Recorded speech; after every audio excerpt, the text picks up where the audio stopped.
Vivienne Taylor, 28, stood frozen in her father's mahogany-paneled study as the sting of his slap burned across her cheek.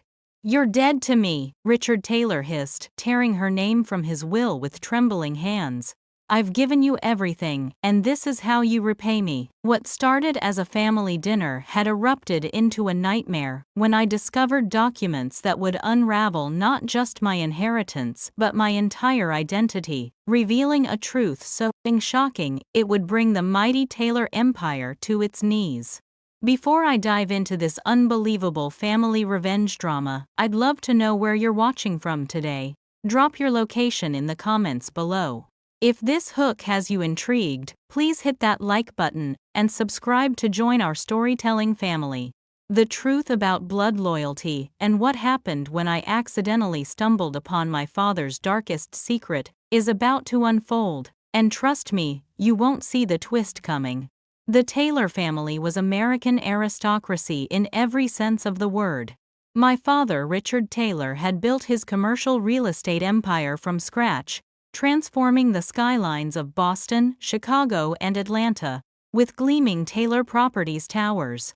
Our family home was a 15,000 square foot mansion on Boston's prestigious Beacon Hill, where I'd grown up alongside my younger brother Cameron. My mother, Elaine, was the quintessential corporate wife, elegant, reserved, and always flawlessly dressed for charity galas and business functions. From the outside, we were the picture-perfect American success story. I had always been Daddy's little girl groomed to take over the family business someday. By age 28, I held an MBA from Wharton and had already earned my place as Director of Acquisitions at Taylor Properties. My father had been my mentor, my hero, and my fiercest advocate, at least that's what I'd always believed. Our relationship had been rock solid until 3 months ago when I'd begun questioning a series of unusual property deals. Several valuable downtown Boston properties had been sold well below market value to a shell company called Meridian Holdings. When I investigated the paperwork, I discovered Meridian was owned by my father's college roommate, Senator William Blackwood. The transactions weren't just suspicious. They appeared deliberately designed to hide money. "It's above your pay grade, Vivienne," my father had snapped when I brought it to his attention. "Some matters require discretion in this business." I might have let it go if not for the fact that Senator Blackwood had recently sponsored legislation that miraculously removed regulatory obstacles for 3 major Taylor Properties developments. The coincidence seemed too perfect, and my father's dismissive reaction only heightened my suspicions. Cameron, always the peacemaker, had warned me to drop it. "You know how Dad gets when he feels challenged," he'd said. "Just let it go, Viv." But I couldn't. My entire life had been built on the foundation of my father's integrity. He'd taught me that the Taylor name stood for something honorable, that we succeeded through grit and intelligence, not through cutting corners or exploiting connections. The dinner that night, the night of the slap, had been meant to celebrate my mother's birthday. The house staff had prepared her favorite meal, and my father had even flown in a renowned pianist to play during dessert. I'd arrived early to help with preparations, using my key to let myself in, while the staff put final touches on the decorations. That's when I'd noticed my father's study door slightly ajar, unusual as he always kept it locked. A strange compulsion had drawn me inside. I'd never snooped in my life, but something about those property deals kept nagging at me. I told myself I'd just take a quick look at his files and put my suspicions to rest. I hadn't expected to find a hidden wall safe behind his portrait, nor had I expected it to be unlocked. Inside were stacks of documents, and as I quickly scanned through them, my blood ran cold. The Blackwood deals were just the tip of the iceberg. There were offshore account numbers, records of payments to government officials, and what appeared to be blackmail material on business competitors. But tucked behind these was something else entirely, a manila envelope marked with a single word, Vivienne. My hands trembled as I opened it, never imagining that what I'd find inside would shatter the very foundation of my identity. Inside was a birth certificate, not mine but for a baby girl named Charlotte Madeline Armstrong, born to Elizabeth and James Armstrong, on May 17, my birthday in Seattle, Washington. Clipped to it was a newspaper clipping with a headline that made my heart stop. Infant daughter of tech entrepreneur kidnapped from Seattle home. The baby's photo bore an unmistakable resemblance to my own baby pictures. I was still standing there, documents in hand, when my father walked in. The color drained from his face, replaced by a fury I'd never witnessed before. "What have you done?" he whispered, his voice deadly quiet. "Dad, what is this?" I held up the birth certificate with shaking hands. "Who is Charlotte Armstrong?" He snatched the papers from me with such force that I stumbled backward. "You had no right," he hissed. "No right to go through my things. Tell me, this isn't what it looks like," I begged, my voice breaking. "Tell me I'm your daughter." The silence stretched between us like a chasm, and in that silence I had my answer. "Dinner is cancelled," he said finally. "Go home, Vivienne. We'll discuss this tomorrow when I've decided what to do with you." But I couldn't move. 28 years of certainty had just crumbled beneath my feet. "Who am I?" I whispered. That's when he'd slapped me hard enough to send me stumbling against his desk. "You're an ungrateful child who's forgotten her place," he'd said, voice trembling with rage. "You're no longer welcome in this house or at Taylor Properties, and as of this moment you're out of my will." I fled the house in tears, barely able to see the road through my blurred vision. My entire life had been a lie, and now I had been cast out, all in the span of 15 minutes. What I didn't know then was that this was just the beginning. The true extent of my father's betrayal and the astonishing truth about my identity would prove far more shocking than I could have possibly imagined. The first week after being disowned passed in a blur of shock and disbelief. I called in sick to work, barely ate, and spent hours staring at my reflection in the mirror, searching for traces of strangers' features in my face. Who were Elizabeth and James Armstrong? Were they still alive? And how had I ended up as Vivienne Taylor? On the 8th day, the other shoe dropped. My executive access card was deactivated, and I received a formal termination letter from Taylor Properties' HR department, citing breach of confidentiality and corporate espionage. My father hadn't just cut me off emotionally. He was systematically erasing me from his life. My brother Cameron finally reached out, meeting me at a quiet cafe far from our usual haunts. "Dad's on the warpath, Viv," he said nervously, glancing around as if our father might have spies watching. "He's telling everyone you tried to steal sensitive company information to sell to competitors." "That's absurd," I protested. "You know that's not true." Cameron ran his hands through his hair, a nervous habit from childhood. "I know, but he's convinced the board, the family, everyone. Even Mom won't say your name." He slid an envelope across the table. This is all I could pull together on short notice. $10,000. "It's not much, but it might help until you figure things out." I pushed it back toward him. "I don't want his money." "It's my money," Cameron insisted. "From my personal account." "Dad doesn't know." His voice dropped to a whisper. "He's having your condo documents revised. Since it's technically company housing, you'll be evicted by the end of the month." Cold reality washed over me. My father wasn't just angry. He was methodically destroying my life. "Why, Cameron? What did I do that was so unforgivable?" My brother's eyes darted away, unable to meet mine. "I think you know, Viv. You found something you weren't supposed to find." "So it's true I'm not." I couldn't finish the sentence. Cameron reached across the table and squeezed my hand. "I don't know everything. I was only 4 when you came to live with us. I always thought you were my sister, and as far as I'm concerned, you still are." He stood to leave, looking more like our father than I'd ever noticed before. "Be careful, Viv. Dad's powerful, and he's scared. That makes him dangerous." After Cameron left, I sat in the cafe for hours, turning over my options. My savings wouldn't last long, especially in Boston. My professional reputation was being systematically destroyed. And somewhere out there might be my real parents, people who had lost their baby daughter 28 years ago. That evening I returned to my condo to find my locks changed and a security guard posted outside. I wasn't even being allowed to collect my belongings. The message was clear: Richard Taylor wanted me gone immediately and completely. I checked into a modest hotel using my credit card, knowing it was probably only a matter of time before those were canceled too. Desperate and alone, I made the hardest call of my life to Marcus Reed, a journalist who had once approached me about writing an exposé on Taylor Properties' business practices. I'd shut him down hard, then loyal to my father. Now I needed an ally who understood what my father was capable of. Well, Marcus said when he picked up. Vivienne Taylor. I didn't expect to hear from you after you threatened to sue me last year. Things have changed, I said, my voice hollow.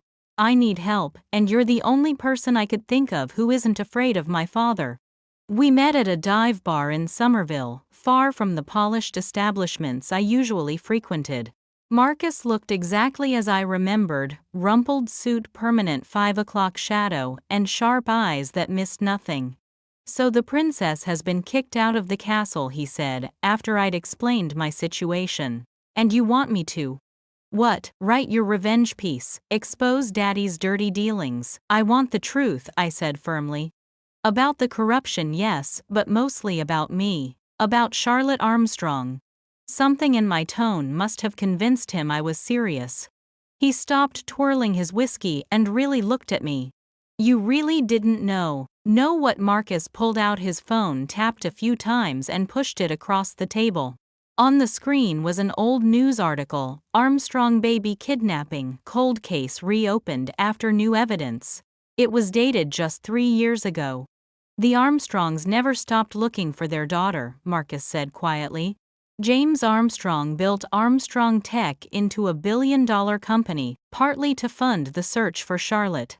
They've followed every lead, hired the best private investigators, offered rewards. For 28 years. My hands shook as I scrolled through the article. They're still alive. My real parents are alive, Marcus nodded. And still married, still devoted to finding their daughter. The case got national attention again a few years back, when they increased the reward to $5 million on Charlotte's 25th birthday. I felt dizzy, the room spinning around me. How could no one have made the connection if it was such a high-profile case? Boston's a long way from Seattle, Marcus said, and Taylor has friends in high places, police commissioners, judges, politicians. If someone did make the connection, I'm guessing they were paid very well to forget it. He leaned forward. The question is, what do you want to do now? What did I want? My mind raced with possibilities, each more overwhelming than the last. Confront my father again, contact the Armstrongs, go to the police. I need proof, I said finally. Hard evidence that I'm Charlotte Armstrong. And I need to understand how this happened, how Richard Taylor ended up with someone else's kidnapped child. Marcus nodded slowly. That's going to be dangerous. Your father won't hesitate to destroy you if he thinks you're a threat. Are you sure you want to pull this thread? I thought about the family I'd lost in an instant, the life built on lies, and the real parents who had never stopped searching for me. I don't have a choice, I said. If I'm not Vivienne Taylor, I need to know who I really am. Marcus held up his glass in a mock toast. Then welcome to the resistance, Charlotte. Let's bring down the mighty Richard Taylor. I didn't correct him on the name.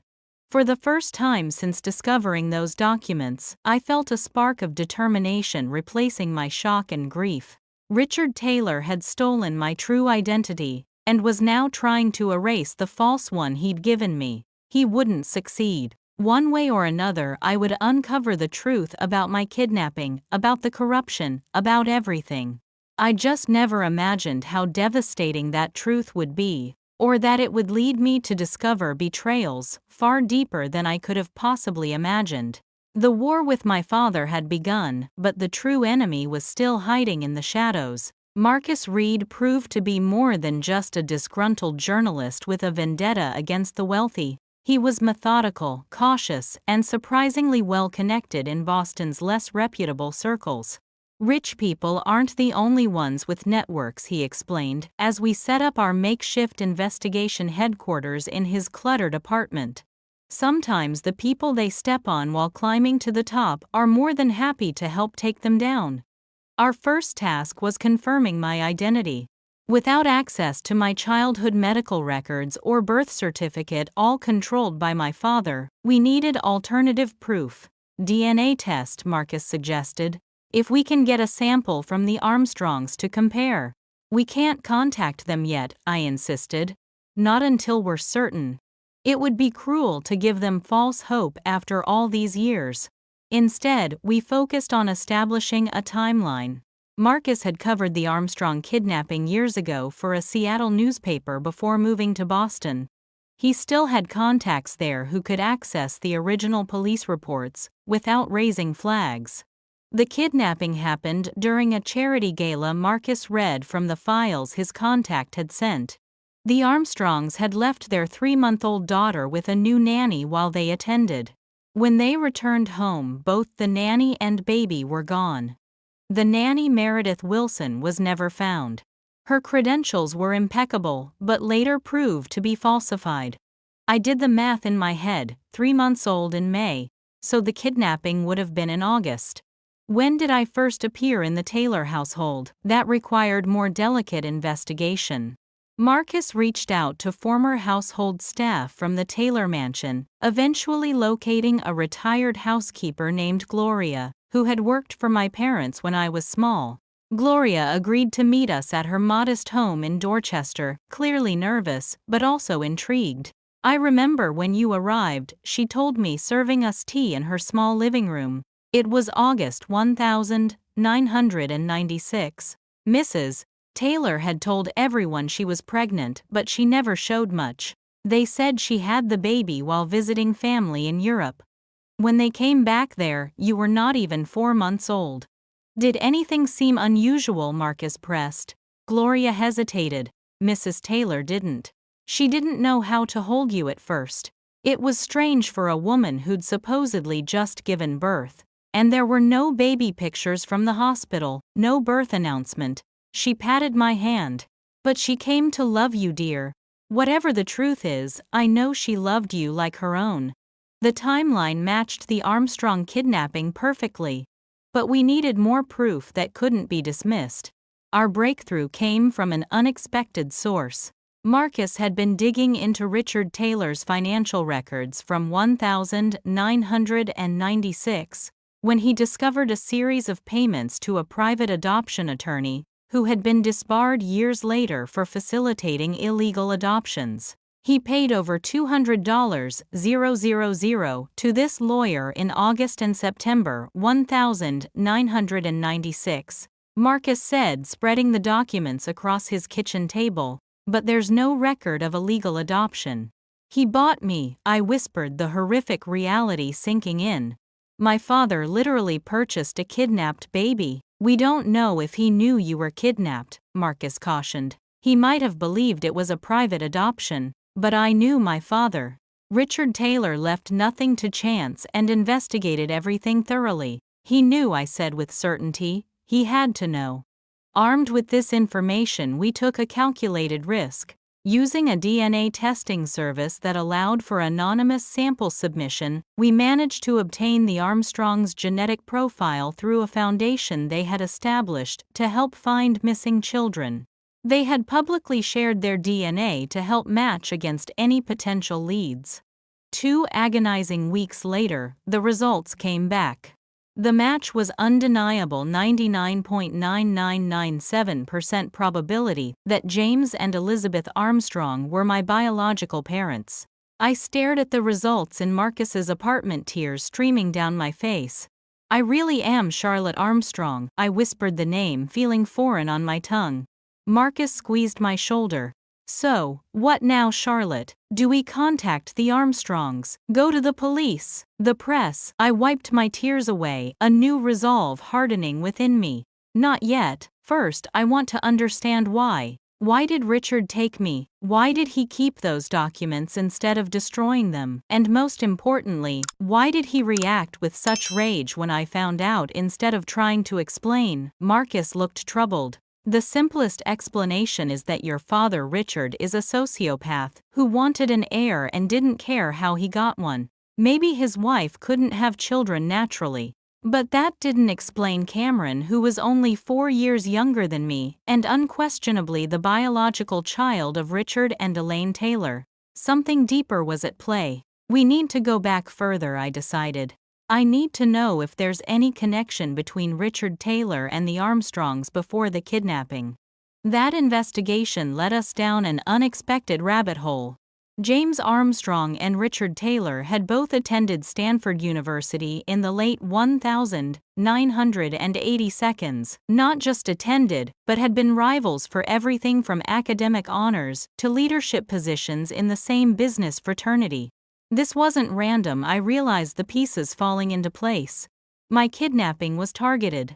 Richard didn't just want any child, he specifically wanted James Armstrong's daughter.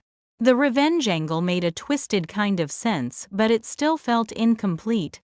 Why keep evidence of the crime? Why raise me as his heir, only to cast me out the moment I discovered the truth? We were missing something crucial, a piece of the puzzle that would explain not just the kidnapping, but my father's decades-long deception and his explosive reaction to my discovery. That missing piece would come from the most unlikely source, my mother, Elaine Taylor. The woman who had raised me, who now wouldn't even speak my name.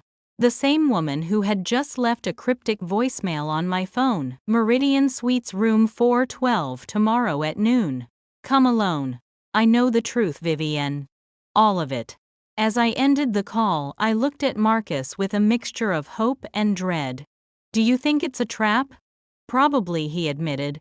But it's also the first direct contact from your family in over a month. We can't ignore it. What I didn't know then was that my meeting with Elaine would reveal secrets far darker than I had imagined, secrets that would shake the foundations of both the Taylor and Armstrong families and put my life in very real danger. The Meridian Suites was a discreet, upscale hotel in Cambridge, where my father often housed important business associates. As I approached room 412, my heart hammered against my ribcage. Was my mother, the woman I'd always known as my mother, really going to speak with me, or was this an elaborate setup orchestrated by my father? I hesitated before knocking, recalling Marcus's precautions. He was stationed in the hotel lobby, ready to intervene if anything went wrong. We had agreed on a text signal: if I didn't message all clear within 30 minutes, he would call the police. Taking a deep breath, I knocked firmly on the door. The woman who opened it was almost unrecognizable as the polished, confident Elaine Taylor I'd known my entire life. Her face was drawn with dark circles under eyes that darted nervously past me to check the hallway. Her usually perfect hair hung limply around her shoulders. Come in quickly, she urged, pulling me inside before locking the door and securing the chain. The suite was luxurious but showed signs of extended stay: clothes draped over chairs, room service trays, prescription bottles on the nightstand.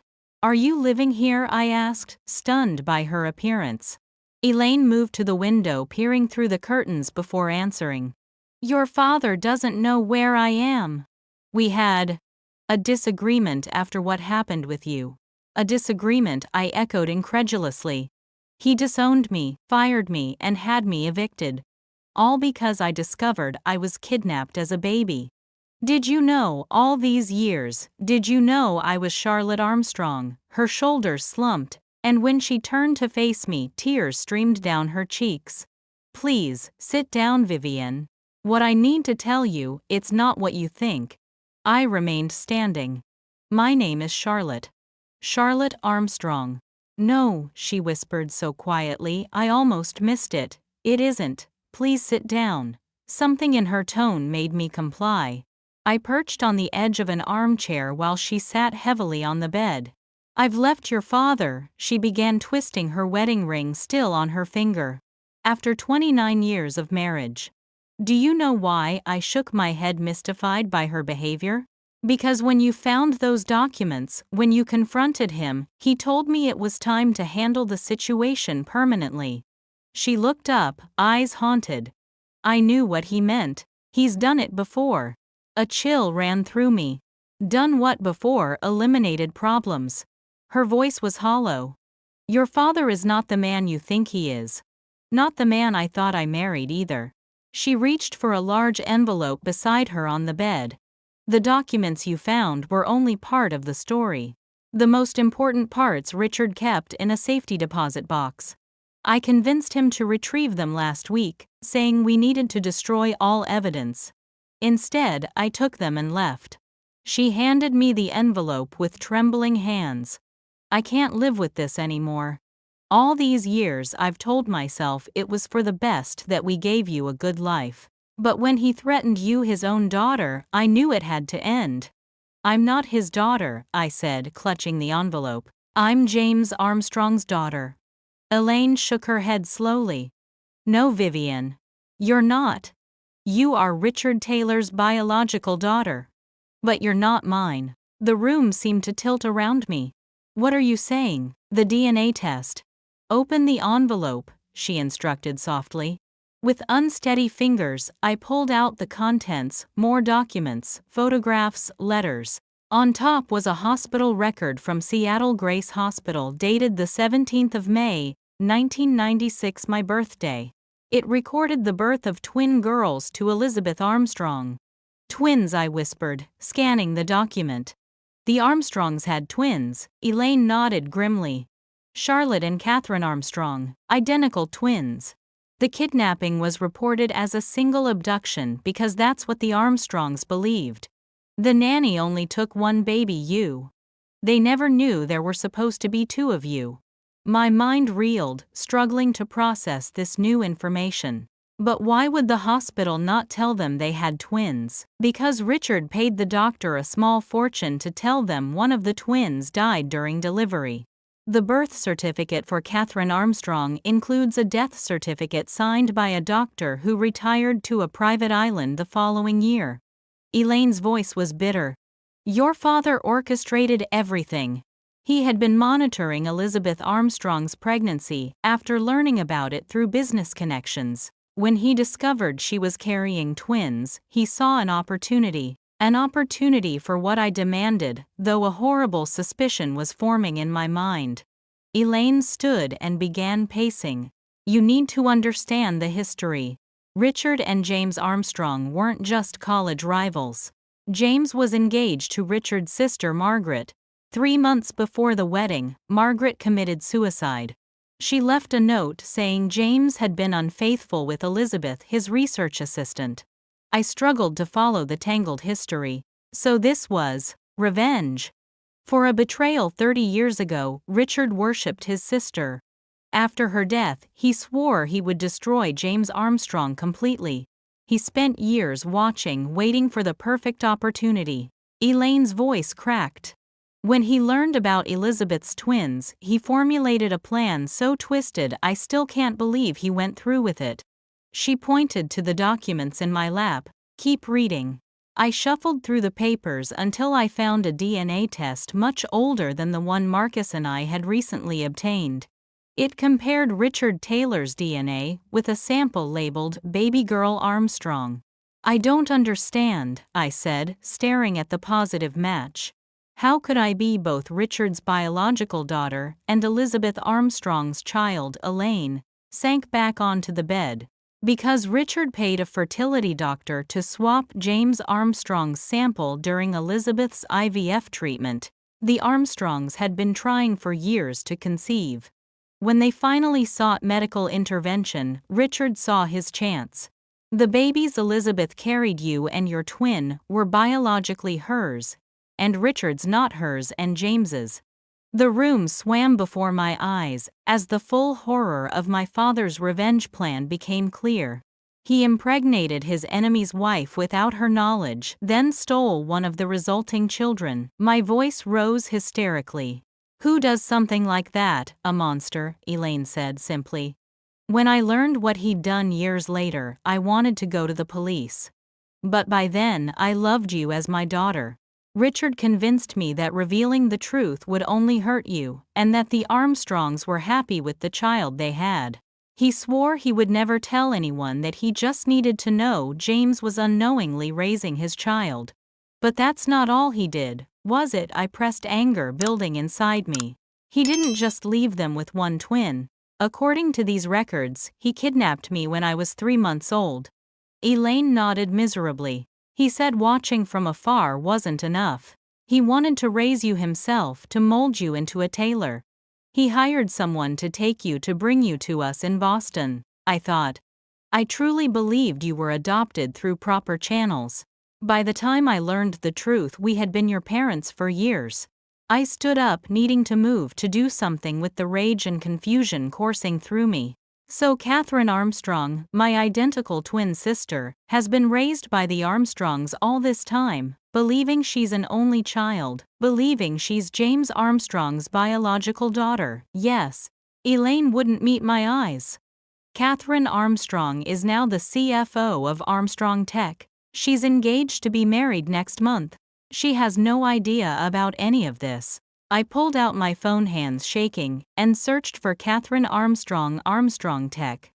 Dozens of images appeared, a woman with my face, my eyes, my smile, but with longer hair and a confidence I'd never possessed. Looking at her was like seeing myself in an alternate universe. Does my father know you've taken these documents? I asked suddenly, fearful. By now he does. Elaine glanced at her watch. Which is why we don't have much time. I've arranged for a security team to take you somewhere safe until we decide what to do next. What to do? I repeated incredulously. We go to the police, we tell the Armstrongs, this is kidnapping, medical fraud, God knows what else. Elaine grabbed my wrists. You don't understand how dangerous Richard is. When he discovered you'd found those documents in his study, he didn't just talk about disowning you, he talked about permanent solutions. The only reason you're still alive is because I begged him to handle it legally, first cutting you from the will, firing you. But he won't stop there, not now that I've taken this evidence.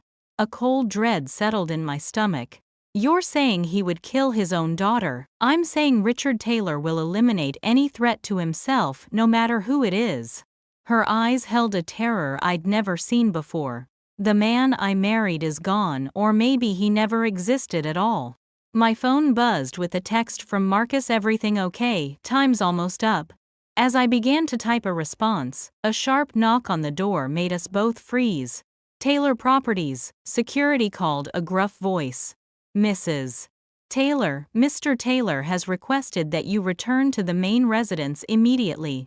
Elaine's face drained of color. The balcony, she whispered, urgently shoving the documents back into the envelope and pushing it into my hands. There's a fire escape. My security contact is waiting in a black SUV in the alley behind the building. His name is Derek. Go now. What about you? I protested. I'll stall them. Richard won't hurt me in public. She didn't sound entirely convinced. Go find Marcus, go somewhere safe and decide what to do with the truth. The pounding on the door grew louder. Mrs. Taylor, we have a key, we're coming in. Heart racing, I slipped onto the balcony just as I heard the hotel room door burst open. Through the curtains, I could see the silhouettes of 2 large men entering the suite. Clutching the precious envelope, I descended the fire escape as quickly and quietly as possible. At the bottom, I texted Marcus, emergency exit back alley. Meet at rendezvous point B. We had established several emergency meeting locations during our investigation.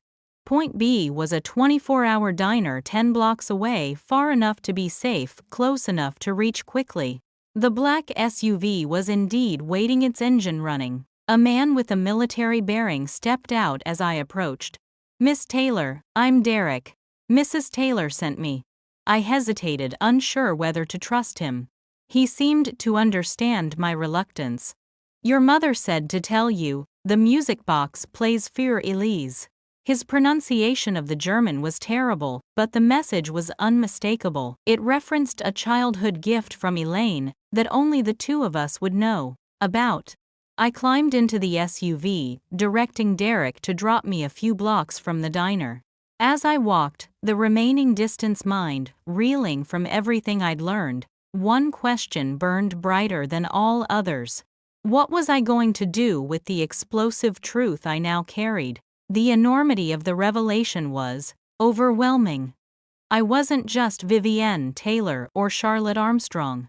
I was Catherine Armstrong's identical twin, Richard Taylor's biological daughter, and the victim of a decades-long revenge plot that had entangled two families in unimaginable ways. As I pushed open the door to the diner, I spotted Marcus in a back booth, concern etched across his face.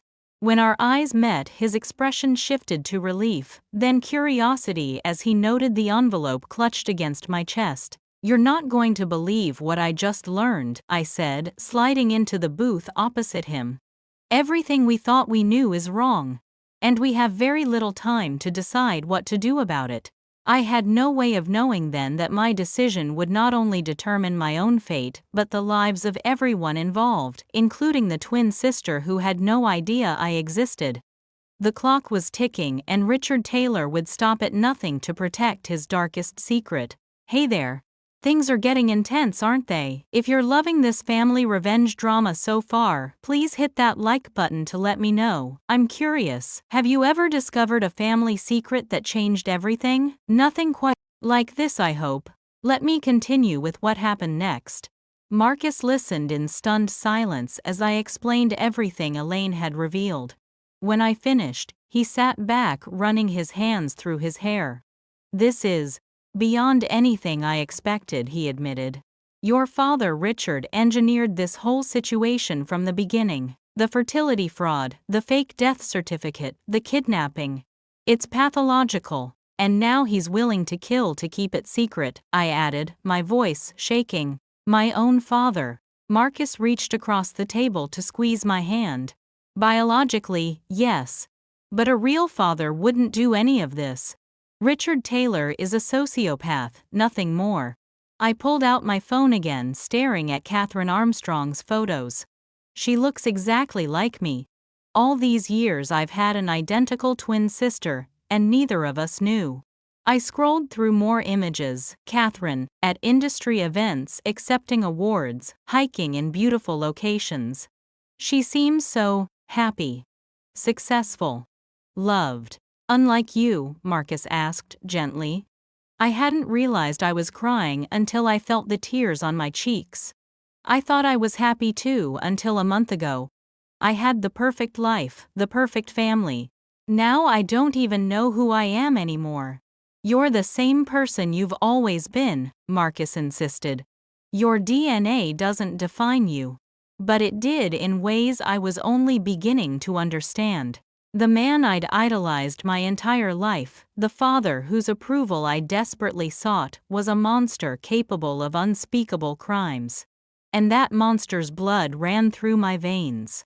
"We need to go to the police," Marcus said firmly. "This isn't just about your identity anymore. These are serious crimes: fertility fraud, kidnapping, falsifying medical records. And if Richard is threatening violence, that makes it even more urgent." I knew he was right, but fear held me back. "What about Catherine and the Armstrongs? This will destroy their lives too." "They deserve to know the truth," Marcus countered. "Besides, you can't hide forever. Richard Taylor has resources, connections. If he's determined to silence you, he'll find you eventually." As we debated our next move, my phone lit up with a notification. "Breaking news! Richard Taylor, CEO of Taylor Properties, announces surprise retirement due to health concerns." Marcus and I exchanged alarmed glances. "He's trying to disappear before the truth comes out," Marcus said. My instincts screamed that something worse was happening. "Or he's eliminating loose ends before he goes." I thought of Elaine alone with Richard's security team. "We need to move quickly." We formulated a plan. Marcus would take the documentary evidence to a trusted FBI contact, while I attempted something far more dangerous, contacting Catherine Armstrong directly. "Are you sure that's wise?" Marcus asked. "She might not believe you, or worse, she might alert someone who informs Richard." "She's my twin sister," I said with determination. "If I can't trust her, who can I trust?" After Marcus left for the FBI field office, I composed the most difficult email of my life to Catherine Armstrong, using her corporate address listed on the Armstrong Tech website. "My name is Vivienne Taylor," I wrote. "What I'm about to tell you will sound impossible, but I have DNA evidence and documentation to prove it. We are identical twins separated at birth as part of an elaborate revenge plot engineered by Richard Taylor against your parents. Your life is in danger. Please meet me." I attached a recent photo of myself and the DNA test results, then hit send before I could lose my nerve. Within minutes my phone rang, an unlisted number. "Who is this?" demanded a voice identical to my own. "Is this some kind of sick joke?" "It's not a joke, Catherine," I said, my voice breaking. "I know how this sounds. But we're sisters, identical twins. Elizabeth Armstrong is my biological mother too." There was a long silence. "How did you get this number?" "Your assistant." I told her it was a family emergency. "Please, Catherine, we need to meet somewhere safe. I can explain everything, show you the evidence." After another lengthy pause, she agreed to meet at a public cafe near MIT. "If this is a scam or a trap," she warned, "I'll have security and police there in seconds." Our meeting was surreal. Walking toward the cafe, I spotted her immediately. It was like looking in a mirror, except for her longer hair and designer clothes. When our eyes met, she froze, the color draining from her face. For nearly 3 hours I explained everything: the documents, Elaine's revelations, Richard's threats. Catherine listened in stunned silence, occasionally touching her face as if to confirm her features matched mine. "This can't be real," she whispered when I finished. "My parents. They would have known if there were twins. Your mother was unconscious during delivery. The doctor was paid to tell them one baby died." I slid the death certificate across the table. "Catherine Armstrong stillborn. Except you were the baby they took home. I was taken to Boston and raised as Vivienne Taylor. And biologically James Armstrong isn't. He's not our father," I confirmed gently. "But he raised you, loved you, searched for your kidnapped sister for 28 years. In every way that matters, he is your father." Tears streamed down Catherine's face. "And Richard Taylor engineered all of this as revenge, because my dad supposedly had an affair with his sister 30 years ago. That's what Elaine told me. But there might be more to the story." Catherine's phone buzzed with a news alert. Her eyes widened as she read it. "Richard Taylor's private jet just departed for Switzerland." And she looked up, face pale. "The Boston police just found Elaine Taylor dead in her hotel room. Apparent suicide." My world collapsed. "No," I whispered. "He killed her. She was helping me escape when his security team arrived." Catherine grabbed my hands. "We need protection. Now." She dialed a number. "Dad, I need you to come to Boston immediately." "Bring Mom." "Yes, it's an emergency." "And Dad, bring security. Don't tell anyone where you're going." After ending the call, she looked at me with new resolve. "If what you've told me is true, and looking at you, I can't deny the possibility, then we need to stick together. Richard Taylor won't stop at one murder." 24 hours later, we gathered in a secure hotel suite, me, Catherine, Marcus, and James and Elizabeth Armstrong. The reunion was emotionally overwhelming.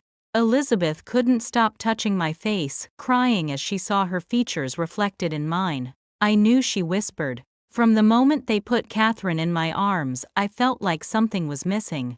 The doctors told me it was normal after losing a baby, but my heart knew there was another child out there." James Armstrong was more reserved, struggling to process that neither Catherine nor I were his biological children. "It doesn't matter," he said, finally pulling both of us into an embrace. You're both my daughters. Biology be damned. Marcus had returned from the FBI with news. They're taking this very seriously.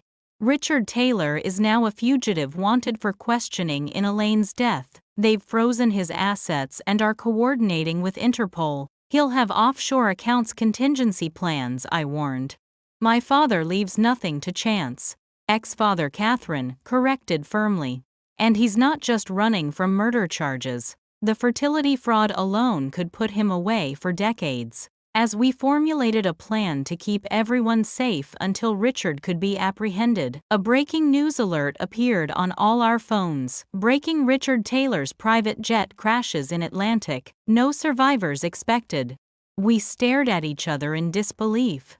Had fate intervened, or had Richard staged his own death to escape justice? 3 days later we had our answer, when Swiss authorities confirmed Richard's body had been recovered from the wreckage.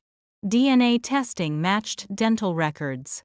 Richard Taylor was dead, his revenge plot ultimately claiming his own life. In the months that followed, Catherine and I forged a relationship that defied the years of separation. The Armstrongs welcomed me into their family with open arms, while I helped them cope with the devastating revelation about their IVF treatment. The fertility doctor who had assisted Richard was located and arrested, providing further confirmation of the twisted plot. Cameron, my brother or half-brother as I learned, reached out after Richard's death. I always knew something was off about our family, he admitted when we met. Dad was obsessed with you in a way that never made sense. Now I understand why. The Armstrong and Taylor families chose to release a joint statement acknowledging the medical error that had resulted in twins being separated, while keeping the more sordid details private. The media speculation eventually died down, allowing us all to begin healing. 6 months after discovering my true identity, I stood beside Catherine as her maid of honor at her wedding. As I watched her exchange vows with her fiancé, I marveled at how drastically my life had changed. I had lost the family I thought was mine, but gained the family that had been searching for me all along. You know what's strange, Catherine said during our dance at the reception. I used to have these dreams about a sister. Mom and Dad thought it was because of all the talk about my kidnapped twin who had died. But maybe some part of me always knew you were out there. I squeezed her hand. We found each other. That's what matters now. The Taylor family fortune once seized by authorities was largely restored to Cameron and me as Richard's legal heirs. We used a significant portion to establish a foundation, helping victims of fertility fraud and separated families, turning the fruits of Richard's revenge into something healing and positive. As for me, Charlotte Vivienne, or some combination of both, I found my identity wasn't tied to a name or DNA. It was in the choices I made moving forward, the people I chose to call family, and the woman I decided to become, despite the darkness that had shaped my past. Richard Taylor had orchestrated an elaborate revenge, spanning decades, manipulating lives and breaking laws to satisfy his obsession. In the end, his plot had unraveled, justice had been served, and the families he sought to destroy had emerged stronger, united by the truth and the unbreakable bond between two sisters who had found each other against impossible odds. 1 year after the revelation that shattered two families, I stood on the balcony of my Seattle apartment, gazing at the skyline of my new home city. The transition hadn't been easy. After 28 years as Vivienne Taylor, embracing my identity as Charlotte Armstrong required a psychological and emotional adjustment that no self-help book could guide me through. Identity crisis doesn't quite cover it. I told Dr. Levinson, the therapist who had been helping me navigate the aftermath. Sometimes I still answer to Vivienne without thinking. That's perfectly normal, she assured me. You lived as Vivienne longer than many marriages last. That identity isn't invalidated by what you've learned. I had chosen to legally change my name to Charlotte Vivienne Armstrong, honoring both parts of my journey. Catherine had been my strongest advocate, insisting I take my rightful place in the Armstrong family, while acknowledging I would always carry parts of my life as a Taylor. The Armstrong Tech headquarters had become my new professional home. James Armstrong had created a position for me as Director of Philanthropic Initiatives, overseeing the company's charitable foundation. It was meaningful work that allowed me to make a positive difference while adjusting to my new family relationships. The board members still do double takes when Catherine and I attend meetings together, I told Marcus over dinner one evening. Our friendship had evolved into something deeper over the months of working together to expose the truth. Twin CEOs would be quite the corporate gimmick, he joked, reaching across the table to take my hand. Co-CEO isn't on my radar yet, I admitted. I'm still learning what it means to be an Armstrong. The Armstrong family had embraced me with a warmth and acceptance I hadn't expected. Elizabeth had transformed a room in their home into a space just for me, filled with photos of Catherine growing up alongside empty frames. For new memories, she had explained, tears in her eyes. James had struggled more with the revelation that neither Catherine nor I were his biological children. I searched for you for 28 years, he told me during a difficult conversation. Not because of DNA, but because you were my daughter. That hasn't changed. His words had helped heal a wound I hadn't fully acknowledged, the fear that I wouldn't truly belong anywhere after learning the truth. Cameron remained the most complicated relationship in my life. Richard's biological son with Elaine, he was my half-brother genetically, but had been raised as my full brother. After Richard's death, he had inherited control of Taylor Properties and was working to reform the company's ethical practices.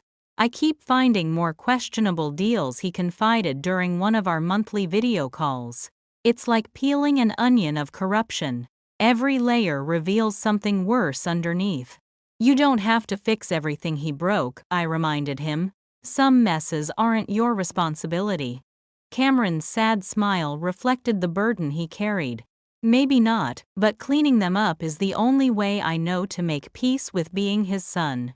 The most unexpected development had been the connection between Catherine and me. Despite growing up in completely different environments, we discovered uncanny similarities. The same taste in books, identical mannerisms, neither of us had been taught the same allergy to strawberries. We even finished each other's sentences, much to the amusement of those around us. Nature versus nurture playing out in real time, my therapist observed. You're a fascinating case study in genetic influence. I'm not a case study, I'd corrected her gently. I'm just trying to figure out who Charlotte is when she's not defined by Richard Taylor's revenge.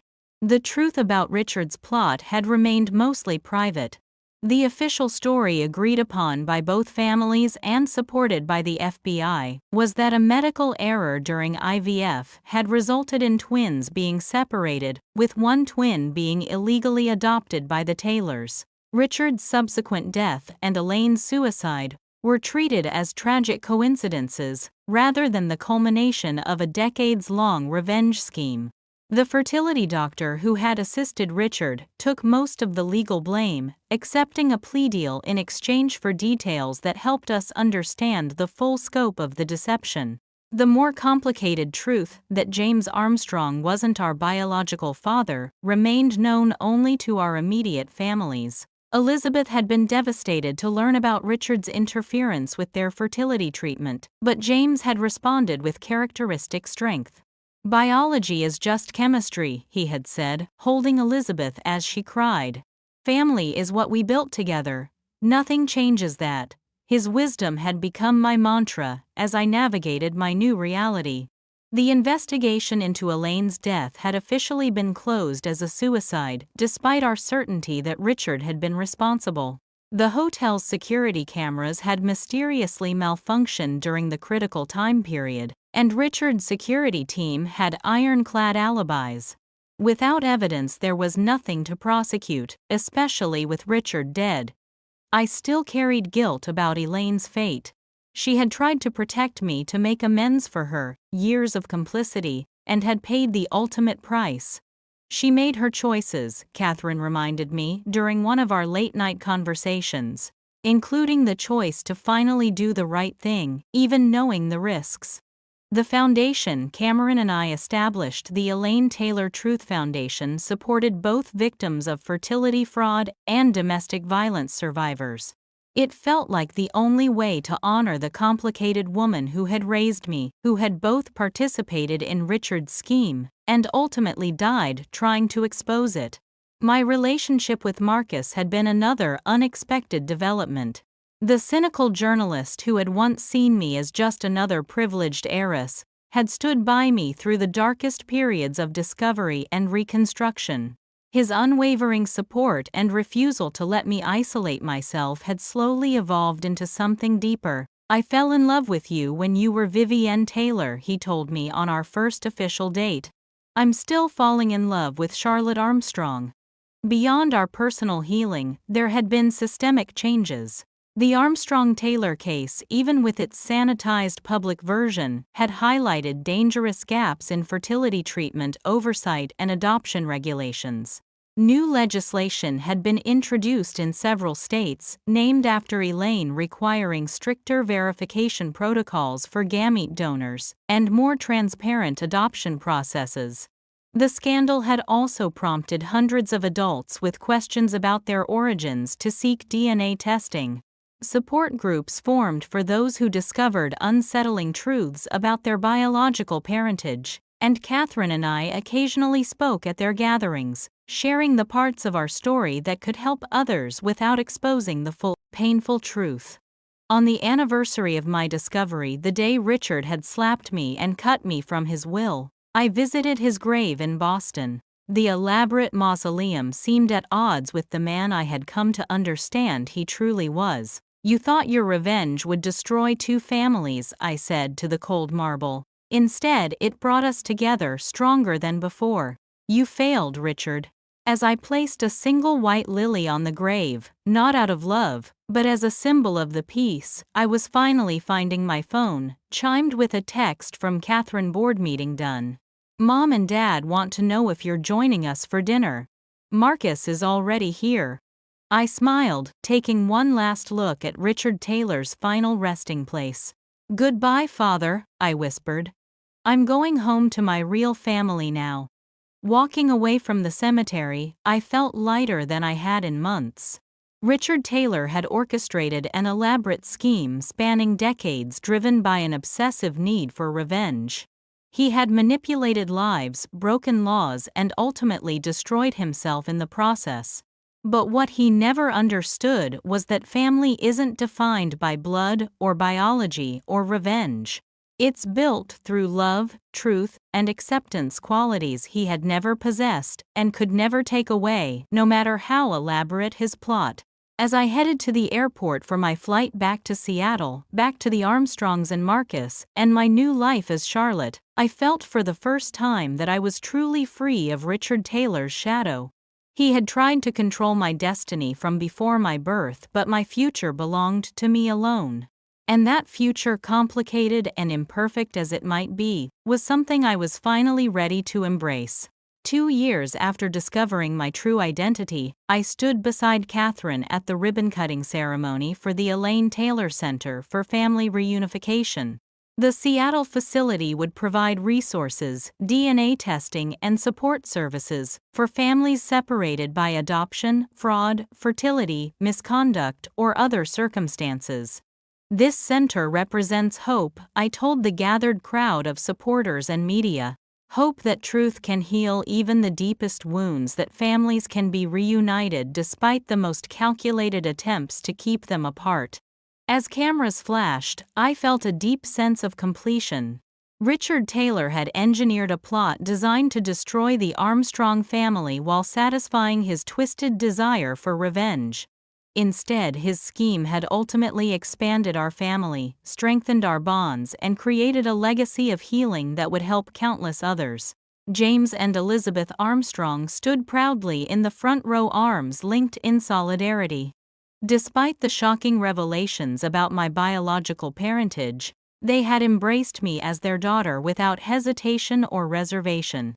The love they had held for their missing child for 28 years had seamlessly transferred to the adult woman who had suddenly appeared in their lives. Cameron was there too, standing slightly apart but definitively present. Our relationship had evolved into something neither of us could have predicted, not quite siblings in the traditional sense, but bound by shared experience and mutual respect. Taylor Properties under his leadership had become a model of corporate ethics with transparency and community benefit replacing the cutthroat practices of his father's era. And beside me holding my hand as we cut the ceremonial ribbon together stood Marcus, now my fiancé. The journalist who had once been determined to expose the corruption of the Taylor empire had instead helped uncover a truth far more personal and profound. His unwavering support had been my anchor during the darkest moments of my journey. As the crowd dispersed and we moved to the reception inside the new center, I took a moment to reflect on how far I had come from that devastating moment in Richard's study, the slap that had set everything in motion. The pain and confusion of those early days had given way to something unexpected: peace. Not the simple peace I had known in my ignorance as Vivian Taylor, but a deeper, more authentic peace born from confronting difficult truths and choosing to build something meaningful from them. "Penny, for your thoughts," Catherine said, appearing at my side with 2 champagne flutes. I smiled at my twin, still marveling at the mirror image face that had become so dear to me. Just thinking about how differently things could have turned out. "If I hadn't found those documents, then we wouldn't be here," she finished my thought, a habit we'd both come to cherish. "But you did find them. And now we're exactly where we're supposed to be." She was right, of course. My journey from Vivienne to Charlotte, from Taylor to Armstrong, from ignorance to truth, had been painful but necessary. Richard's revenge plot had failed in its ultimate objective, transformed instead into a story of reunion, resilience, and rediscovered identity. As I looked around at my expanded family, the Armstrongs, Cameron, Marcus, and the new team dedicated to helping others navigate similar journeys, I felt a sense of gratitude that transcended the trauma of the past. Richard Taylor had tried to define me through his obsession with revenge, but the woman I had become was defined by something much more powerful: the capacity to choose love over hatred, truth over deception, and forgiveness over bitterness. That choice, more than any DNA or legal document, was what truly made me who I am. Wow, what an incredible journey we've been on together through this story. I'd love to know if you've ever experienced or witnessed a moment where truth changed everything in a family dynamic. Has karma or justice played a role in your life the way it did for Charlotte? Please share your thoughts in the comments below. If this story resonated with you, don't forget to like, subscribe, and share with others who appreciate family drama with unexpected twists. Thank you so much for being here with me today. Each of your views means the world to me, and I hope the lessons from this family revenge story remind us all about what truly matters in life. See you in the next video.